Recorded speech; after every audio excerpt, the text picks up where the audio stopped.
Hi, friends, and welcome to 15241 Today Talk. Jim Render and I with another one of our fireside chats, and we're real pleased to have Joe David joining us today. I pulled out my 4x6 Joey David cards. Let me see, where do I start? 1982 graduate of Upper St. Clair, BA and Masters from Pitt, doctorate from Temple, practicing physical therapy in the late 80s, and a star athlete at Upper St. Clair High School, and now basketball coach at Mount Lebanon. But Joe, I want to start with the patriarch of your family, your dad. Yeah. You told me once he was a Syrian Orthodox priest and was also a basketball coach at Chartiers Valley. I have that right?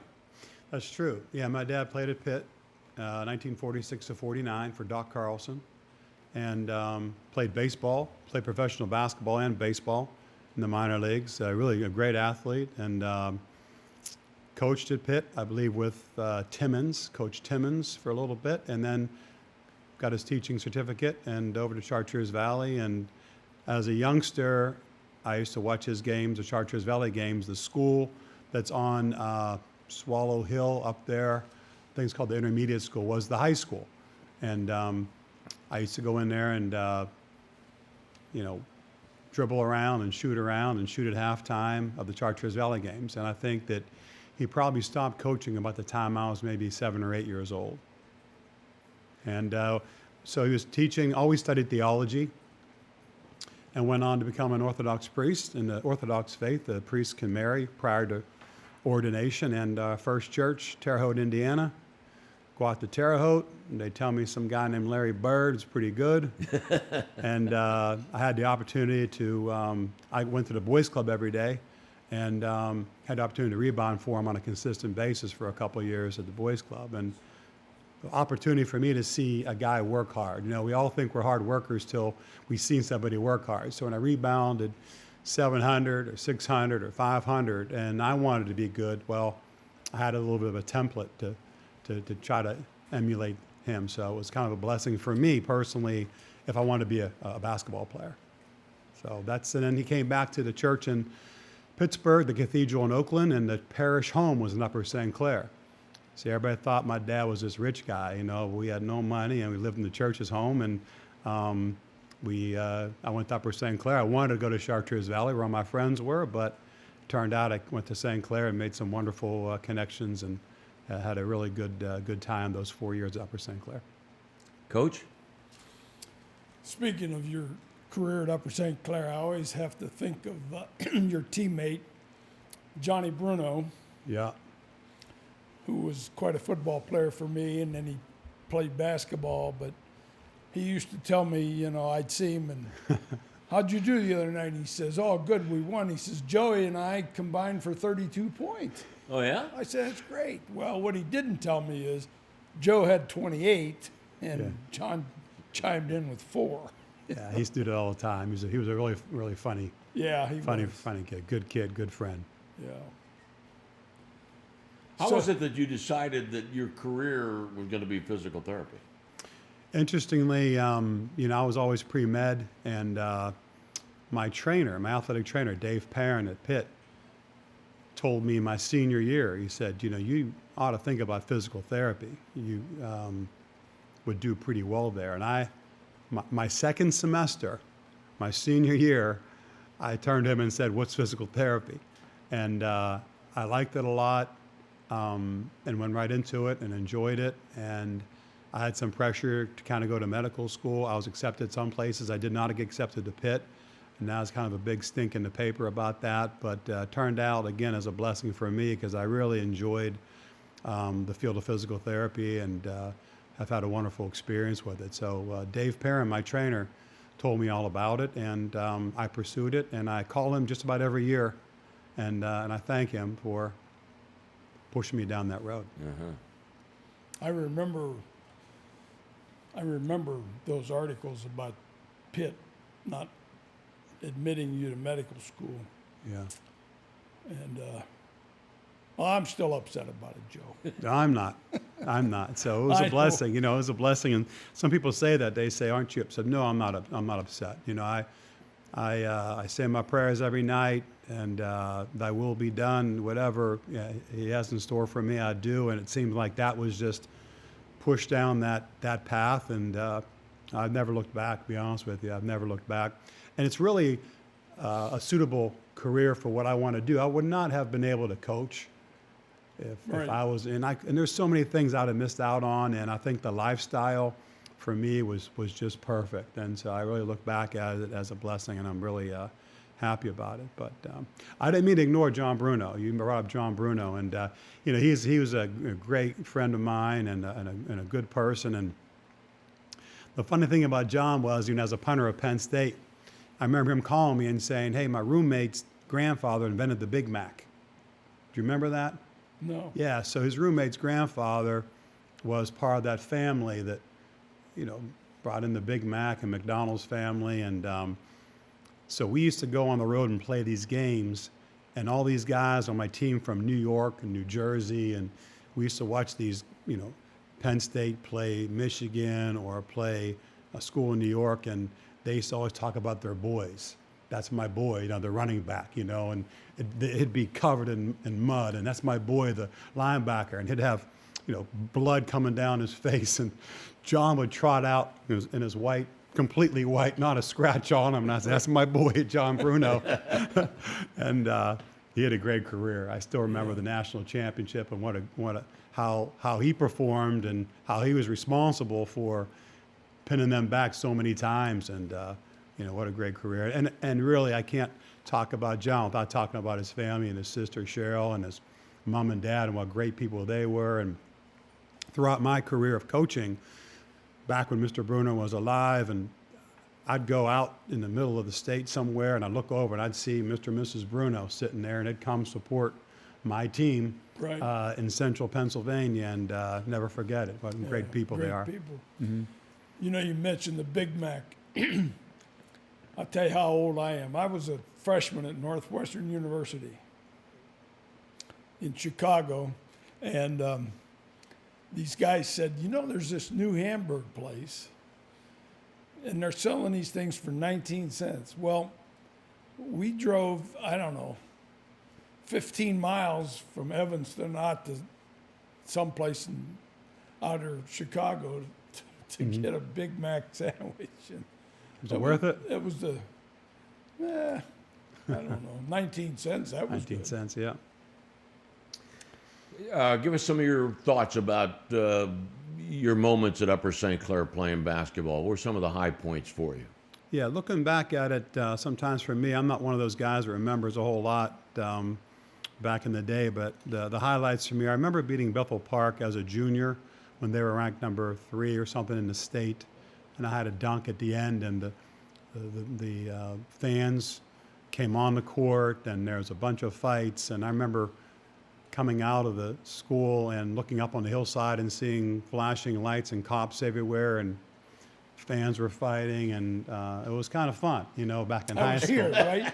That was here. You remember that game? I think I was there. Yeah. As soon as you said that dunk. Yeah, and it was good. I remember some of the Mount Lebanon games, and but more importantly, I think I remember my teammates and the John Randalls, the Jimmy McDonoughs, the John Brunos, the Pat Chapanis, the Greg McFadden, Chris Markoviches of the world, and those guys from my senior year, and the Gensler and Norton and Stossel and Ross Myers, Chuck Mela, and Keith Thorson, all those guys. They're all good guys. I keep in touch with a lot of those guys today. And so I think that's more of what I remember from high school. And then those guys kind of looking after me, particularly the older guys when I was a sophomore, playing with them, kind of keeping an eye on me. How difficult was the jump then to play big-time football, big-time basketball at Pitt? For me, it wasn't that big of a thing. I think that I had played in some of the camps and played against some pretty darn good basketball players. I had a pretty good outing at the Round Ball when we beat the United States team, and playing against the All-Americans that you see and you read about. Different than today. Today you can pull up anybody on the internet. You had to know about some of these guys from scouting services or seeing them in camps. And So I was fairly confident going in there, but it's a learning process. I think that nobody expected a freshman to play a whole lot, and as I got some minutes my freshman year and started a bunch of games my freshman year in the Big East, but it's always the speed of the game, the size of the players of the game. I think if you're a good player, everybody adjusts to that.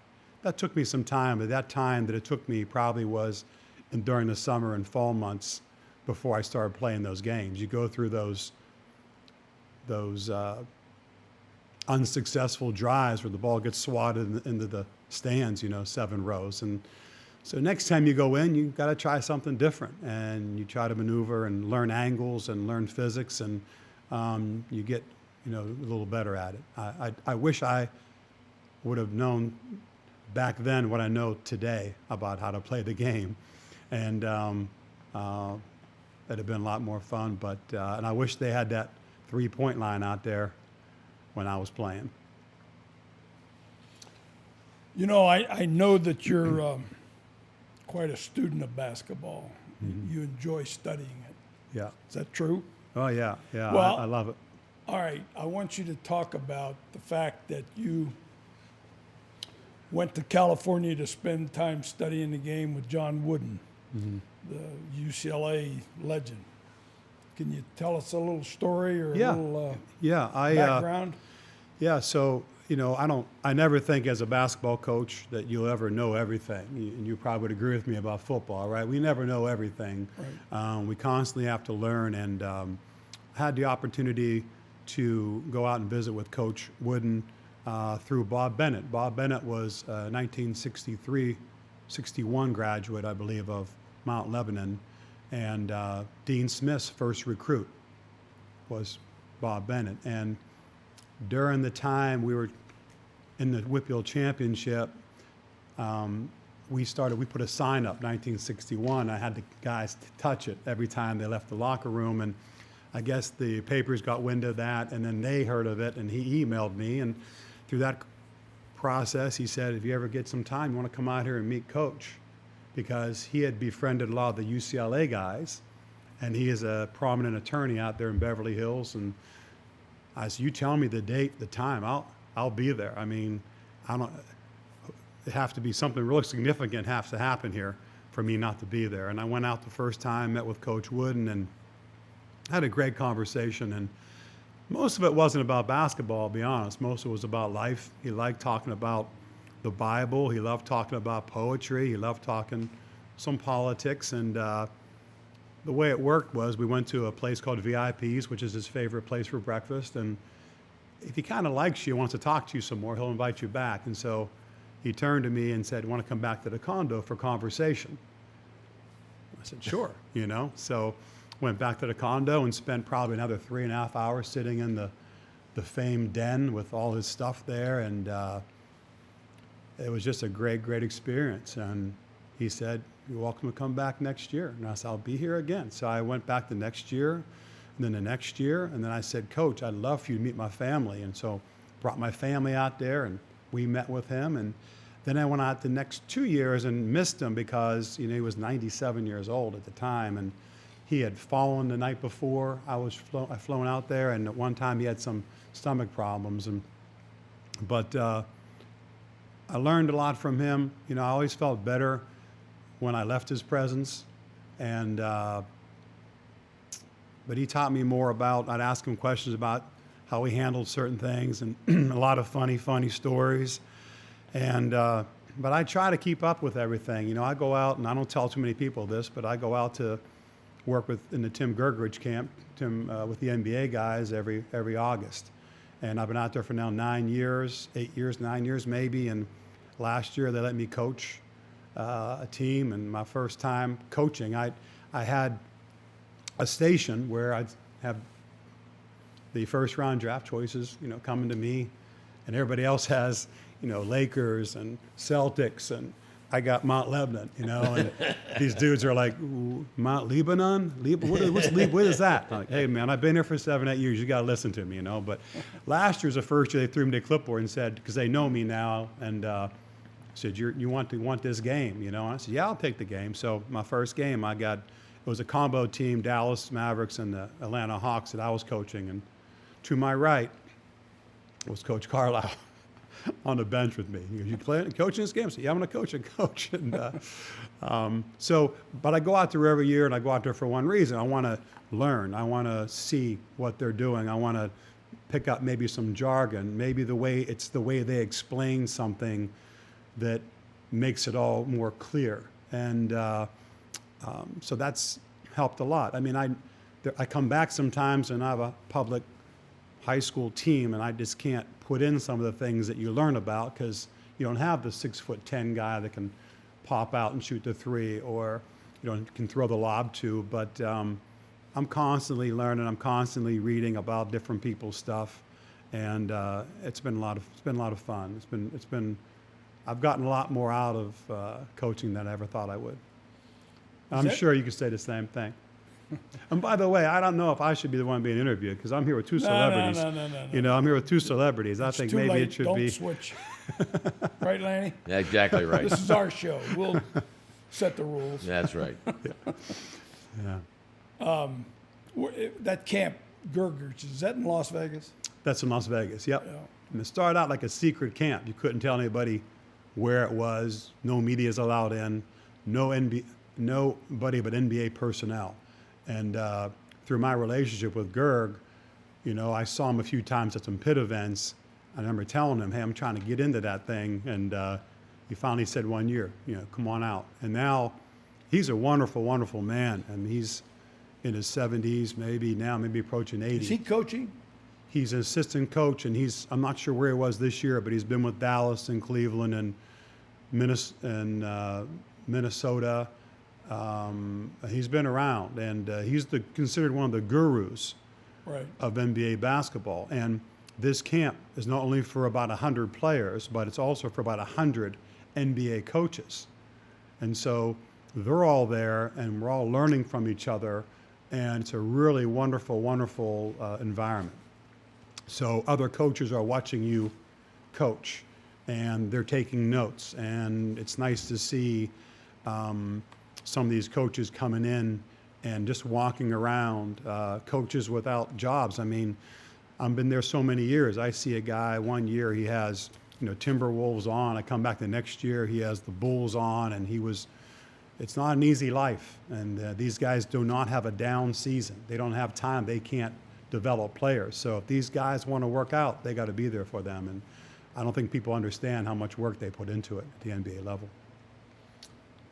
Joe, if I have this right, that you coached a game long distance once? Yeah, I did. That was Tell us the circumstance. It's something involving your son? 2 years ago. Yeah, Johnny's senior night at Kentucky was our first round of our state championship game, and we played Bostic School from Pitt. What was it? Team out in central Pennsylvania. But I told my team I wasn't going to be there. I had to be there for my son, and so I tried to make some arrangements to fly back, and then it was a nice storm out there. And so what I arranged was, and people can use this, sometimes I don't know why people don't do it more often, was I had a FaceTime of the game from one of my JV guys. And I had a microphone on another phone into the ear of my assistant coach on the bench.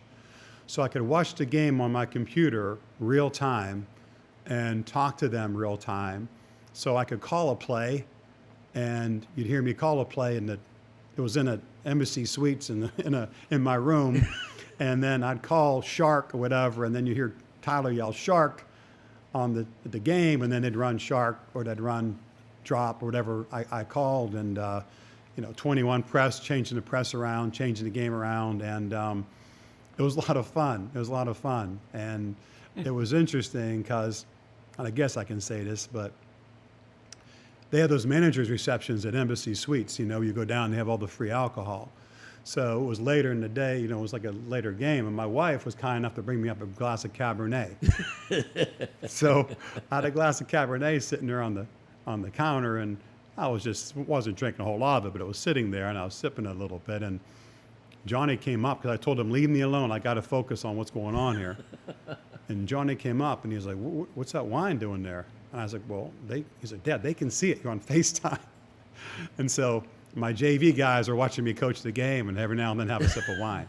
But it was a great way to coach a game. You know, it was a great way to coach a game. But the LA Times picked up that story and put it in the paper out there. And so I got some people talking about it and things of that nature. But I was able to coach the game. It was long distance, but Tyler Bloomling and my assistants did a really wonderful job, and came back, was able to continue to coach. Now, think about it. That's remote teaching. A couple of years before we all found that that became a necessity. And in even our with world. now with the COVID things and you know, you hear about the coaches. Even last night, the Cleveland coach wasn't able to be there, and coaches aren't able to be there. And I say to myself, get somebody on FaceTime. There probably are. Maybe we don't know about it in the ear of somebody on those sidelines and watching the game.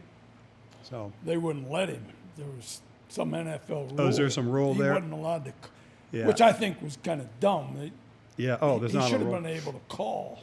Yeah, there wasn't a rule. We checked. There wasn't a rule that said I couldn't do it. Uh-huh. If there was, then maybe I got to forfeit that game. But I don't know. But it was a lot of fun. Joe, I've announced enough of your games and enough of Jim Render's games to know that there are a number of common threads that you two guys have. One is that you both have always done a great job of treating the guys that are on the bottom rung of your team the same way you treat your stars. How do you do that? Well, I think, you know, if you preach team and you say everybody's important and, you know, team together, everybody accomplishes more, you know, team, and which I try to do, then you really have to make sure that everybody is on board. And you may have to have somebody steering the ship, but you got to have the oarsmen. You got to, you know, if it's a car, you got to have the tires on the right way, and it has to be the right mechanical advantage to win these games. And it's and coach will tell you, you have a couple guys in that locker room that aren't bought in, they can be a cancer. They can cause a lot of problems and stir up a lot of issues that you don't need if you're going to be a championship team. And I know my championship teams, and I'm sure coach is the same way, those are probably the closest guys, the closest teams that I've had have been the championship teams. And I remember telling our team that went to the state championship, there's something special about you guys. You know, and this was mid-season. And this is something special about you guys. You guys are destined to be somewhere special by the end of the season. And so I think you have to make sure that all those guys, and for me, it's a lot easier than being a football coach, because I got about 12 to 15 guys to worry about, let alone a football team of the multiple players that they have. So for me, it's a lot easier to go by and have that personal interaction with those, 10 or 12 guys than possibly a football coach would be. But I think it's extremely important. What do you think about that, Coach? I think he's being a little too generous towards the football side. If you win a state championship with a basketball team, or you get to that level, he's done a lot of things right. Because, maybe a football team could hide somebody. Basketball team, you can't hide. There's only 12 of you in the locker room. So Yeah. you've done a marvelous job, Joe. Well, thank you. Appreciate that. Appreciate it. I was commenting earlier about your successful physical therapy business. You have 4 children. Do I have this right that your 3 sons are all in the business with you? Yeah, 2 of them are in the business with me, and then 1 will join me in next year, December. Okay, so Jeremy and Justin are with you. Yeah. And Johnny's coming in December. I don't know what Samantha's doing. She's a junior at Pitt on the dance team there. And I'm not sure what she's going to pursue. Always liked medicine, so we'll see what she's going to do. But excellent student, wonderful dancer. And so we'll soon find out. But it's been a blessing. And even today, to work from 7 a.m. and at 10:45 have 2 of my sons walk in the door and, hey, Dad, hey, how you doing? And talk about some things and telling them I got to get over here for an interview. And they take over. It's really, really nice. And as I told you, we're opening up another facility out in South Point. And so It has opened or is about to open? it's going to open in March or April. And so it'll be there at South Point Town Center. And we're excited about that. And but I can't bring them all in. There's not enough space for my place. So I always wanted to build another place and do it in some place else. Now we're doing it out in Canonsburg. So I'm looking forward to establishing ourselves out in that area. And it's going to be a lot of them doing it. I'm going to be there, but it's going to be their baby eventually. Did you have to persuade them to join you in this business, or did they really want to do it? Coach, quite honestly, I never pushed them in any way. As a matter of fact, I try, to push them the other way to make sure that they really want to go this way, And,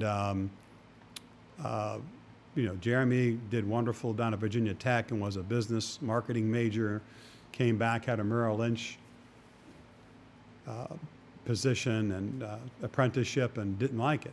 Said, I want to do what you do, and went back, got his prerequisites. And PT school is hard to get into. I give him credit. He got in, and then Justin wanted to do it. And I think Johnny probably saw the opportunity to work with his brothers. And unfortunately, these guys are really, really close. They get along really, really well. And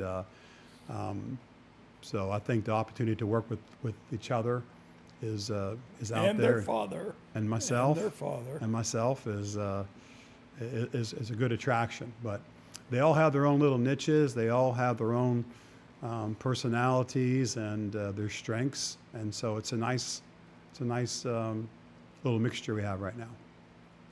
And the time we have left, some quick thoughts about coaching basketball during COVID-19. It's been interesting. And, I last saw my team November 28th. We were off 5 weeks. We practiced last week, Monday through Thursday. We played Baldwin Friday night. 4 practices and a game. Conditioning-wise, it's you're not sure about a lot of things, but I think it was more about the players and giving them an opportunity just to go out and play the game that they love and have fun doing so more than it was the winning and the losing of it all. We all make the playoffs this year, so I think if we can get better as the season goes on, that's kind of what the goal is. But we played with masks on. It's awfully difficult to do that. We can only play other masked schools right now, so the rivalry with Upper St. Clair isn't happening unless something changes with our school or their school. So it's interesting, and I just feel bad. We were going out to play Cheltenham. It seemed like that started this whole thing, and they pulled us off the bus and saying, you're not going out there in the state championship. And my team never got any closure last year. And then those kids that were juniors on that team now have to come out this year as a senior and go through whatever we're going to have to go through this year. And so we're trying to get as many games in as possible, not knowing what possibly next week holds or tomorrow holds if they pull us and say you can't play any more games. So I think as a preparation, my guys have to understand that whatever it takes, whatever they want us to do, we'll do. If they want us to play with gloves on and boots and masks and a tassel cap, so be it. Let's just go out and play. But it's a little bit unfortunate. We're making the best of the situation.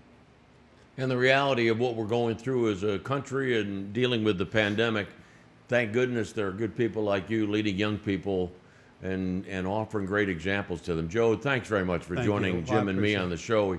We really appreciate it. Thank you. It's an honor, it's a privilege to be with you guys. Thanks, you. Joe. Thank you. Joe David, now the head coach of the men's basketball team at Mount Lebanon High School, Upper St. Clair star, and physical therapist, joining us on 15241 Today Talk. Glenn Ward is our producer-director. Linda Dunzinski, our coordinating producer. Thanks for joining us.